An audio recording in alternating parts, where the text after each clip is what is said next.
In 1955, deep inside Chevrolet's engineering building in Detroit, a small group of engineers gathered around a metal block sitting on a workbench.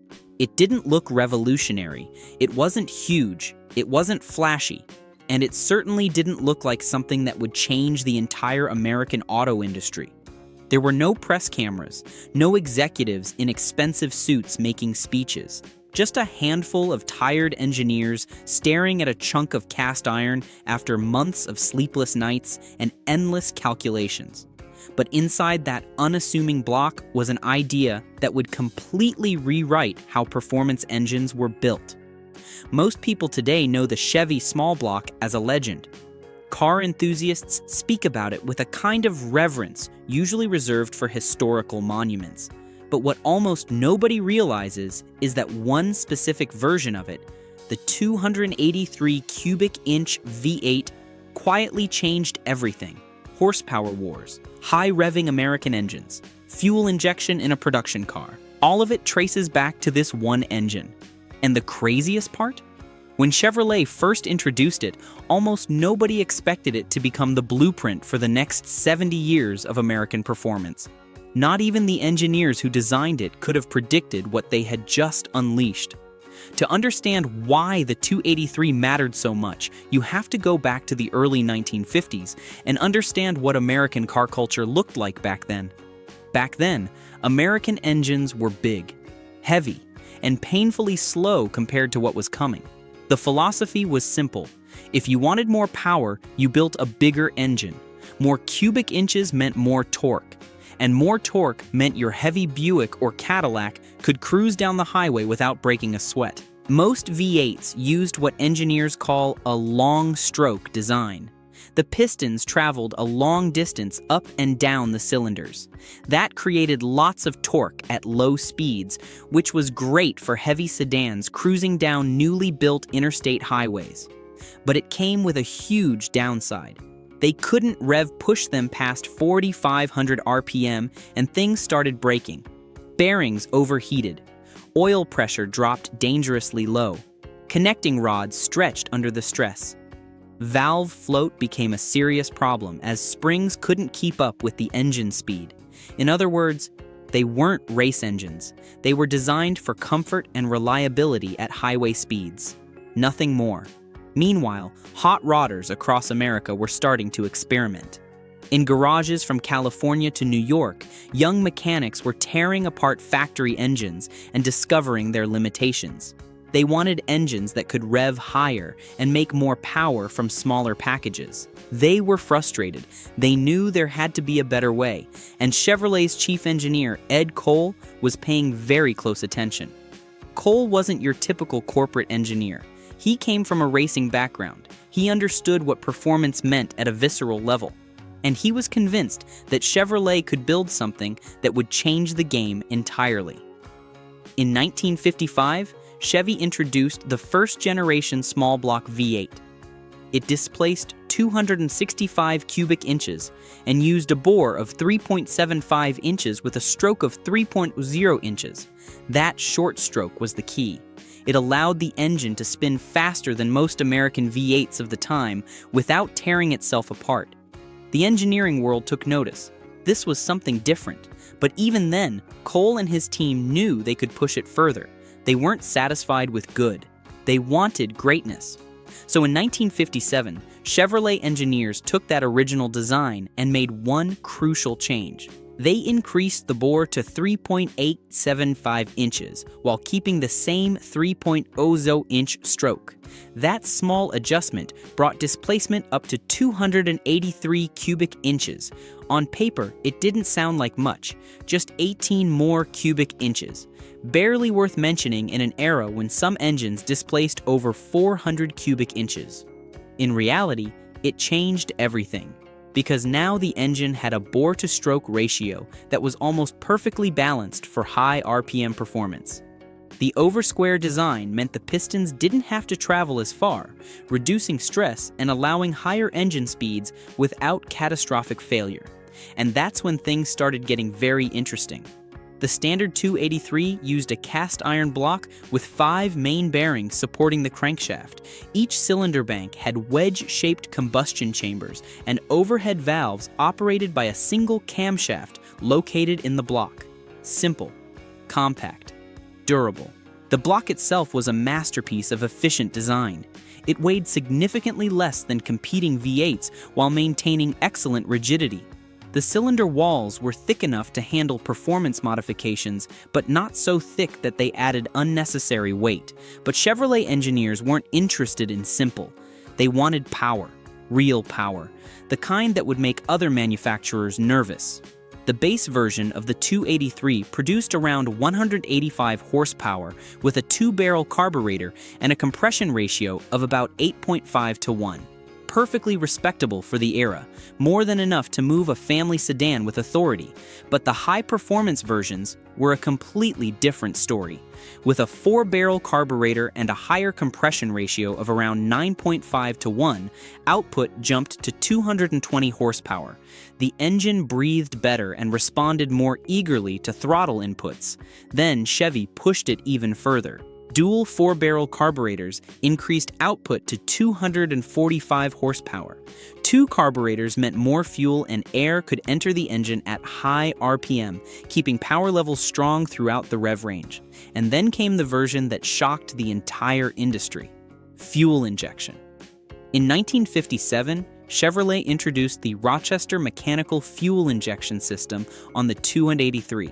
It was one of the first mass-produced fuel-injected engines ever offered in an American car. European manufacturers had experimented with fuel injection, but nobody had brought it to mainstream production vehicles in America. The system was remarkably sophisticated for its time.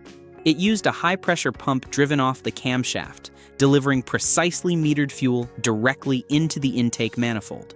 Airflow was measured by a complex mechanical system that adjusted fuel delivery based on engine speed and load. It was complicated, it was expensive, and it was absolutely brilliant. And the result? 283 horsepower, exactly 1 horsepower per cubic inch. That might not sound impressive today, when modern engines routinely exceed that figure. But in 1957, it was almost unbelievable. Engineers from other manufacturers literally didn't believe the numbers when they first saw them. Most American V8s at the time produced around 0.7 horsepower per cubic inch. Some struggled to even reach that figure. Chevy had just shattered that barrier completely. Hot Rod magazine immediately called it the magic 1 horsepower per cube engine. The automotive press went crazy. This wasn't just an improvement, this was a paradigm shift. And the message to the rest of Detroit was absolutely clear. The horsepower wars had officially begun. But there was a problem. Making power on paper is easy. Marketing departments do it all the time. Surviving real racing conditions is much harder. At high RPM, the small block started encountering the same nightmare every engine designer fears: oil starvation. When engines spin faster, the crankshaft and bearings require massive amounts of lubrication.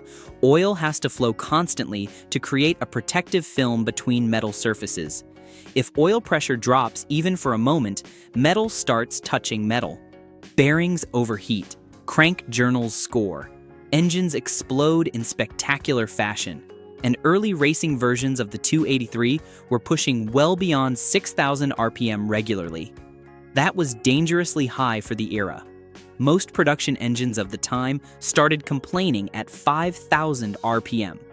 Mechanics began noticing something alarming during endurance races. After long, high-speed runs, the oil in the pan looked like metallic glitter. Tiny flakes of bearing material suspended in the lubricant. One NASCAR mechanic reportedly said, "The bearings looked like charcoal briquettes after 100 miles at full throttle."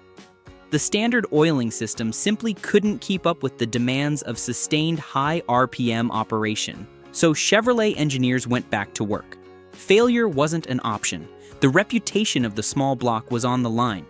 They improved oil passages through the block, widening critical channels and smoothing rough surfaces that disrupted flow.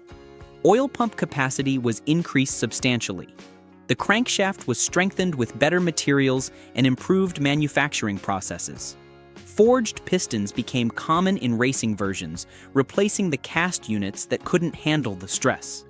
The connecting rods were redesigned with better geometry and stronger alloys. Improved rod bolts kept everything together at high RPM. The small block also used a relatively light rotating assembly compared to bigger engines, which reduced stress at high RPM. Less mass spinning at high speeds meant less force trying to tear the engine apart, and that combination made the 283 incredibly durable when properly prepared. By the late 1950s, racers were spinning these engines to 6,500 RPM and beyond without catastrophic failure. That was practically pure race car territory for a production-based V8, but the real proof came on the track, where theories become reality. In 1957 and 1958, Corvettes equipped with fuel-injected 283 engines began dominating SCCA sports car racing in a way nobody expected. Drivers like Dick Thompson, known as the Flying Dentist because he actually practiced dentistry when he wasn't racing, pushed the cars incredibly hard in endurance events across the United States. Thompson was fearless behind the wheel and trusted the small block completely. At legendary tracks like Sebring and Riverside, the lightweight small block showed its clear advantage. Compared to heavier big block engines from rivals, the 283 allowed much better weight distribution and quicker throttle response. The car could change direction faster because there was less mass over the front wheels. A Corvette with the fuel-injected 283 could accelerate from 0 to 60 in around 6.0 seconds flat. That was absolutely astonishing for the late 1950s. Many sports cars from European manufacturers couldn't match that number. Quarter-mile times dipped into the mid-14-second range at around 95 miles per hour. And remember, this was a factory engine. Not some exotic race-only creation with hand-fitted parts and unlimited budgets. Just American engineering done right. But the racing success wasn't the only reason the 283 mattered so deeply. The bigger story was what it proved to the entire automotive world. Before the small block, most manufacturers believed that making more power meant building bigger engines. That was the accepted wisdom. Nobody questioned it. More displacement, more weight, more fuel consumption. Chevrolet proved something completely different. Smart engineering could beat brute force every single time. The compact small block design was lighter than most competing V8s by nearly 100 pounds. That made cars faster, more balanced, and more efficient. It affected handling and braking in positive ways that bigger engines couldn't match. And because the block used a modular design philosophy, engineers could easily increase displacement later without designing an entirely new engine. Bore spacing measured 4.40 inches between cylinder centers, leaving plenty of room for future growth. This was intentional.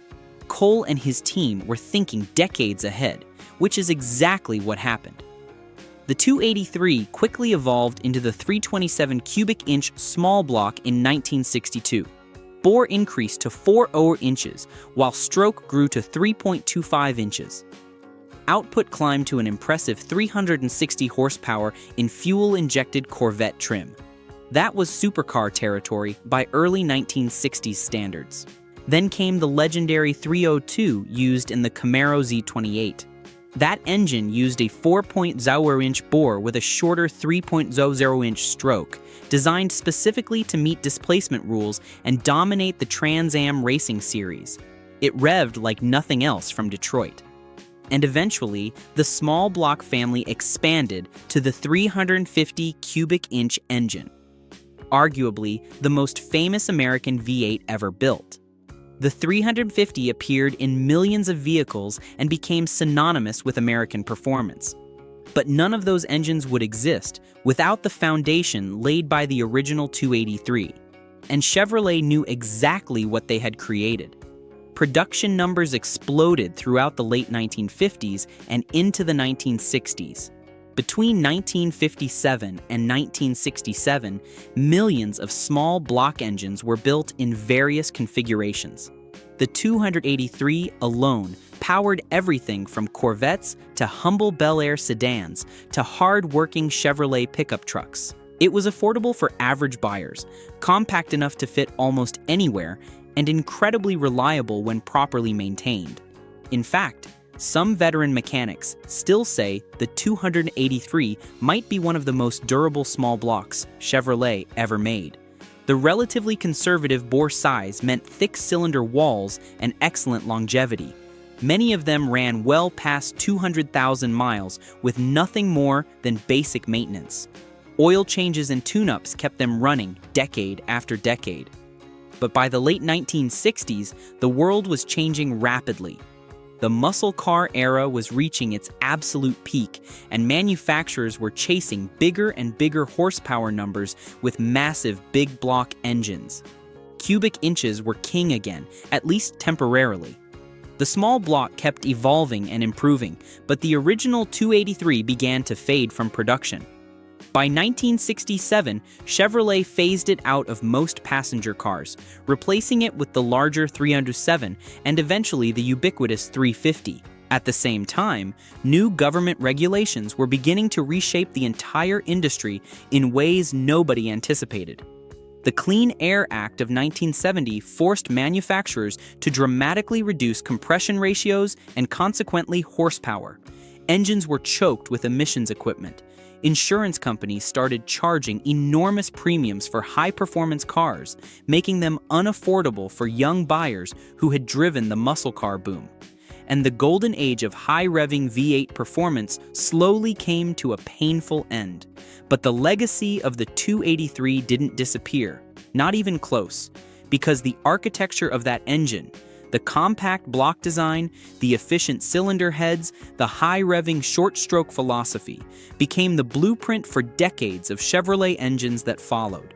Even modern LS engines still carry DNA from the original small block concept introduced back in the 1950s. Engineers who designed them acknowledge their debt to Ed Cole and his team. Think about that for a moment. An engine design created nearly 70 years ago still influences modern performance cars rolling off assembly lines today. And it all started with that seemingly modest 283 cubic inch V8 sitting on a workbench in Detroit. The engine that proved something truly revolutionary to the entire automotive world. That power doesn't just come from size, it comes from smart design, from bold engineering decisions, and from the willingness to break the rules everyone else believed were absolutely unbreakable. The Chevy 283 didn't just make horsepower, it changed the philosophy of American performance forever. 1 horsepower per cubic inch, a compact V8 that could rev like a dedicated race engine, and a design that laid the foundation for millions of engines that followed in its footsteps. That's why the 283 small block didn't just succeed, it completely rewrote the rulebook for generations of engineers and enthusiasts. If you enjoyed this deep dive into one of the most important engines in automotive history, let me know in the comments what engine story you want to see next. And make sure to subscribe so you don't miss the next forgotten legend of the horsepower wars.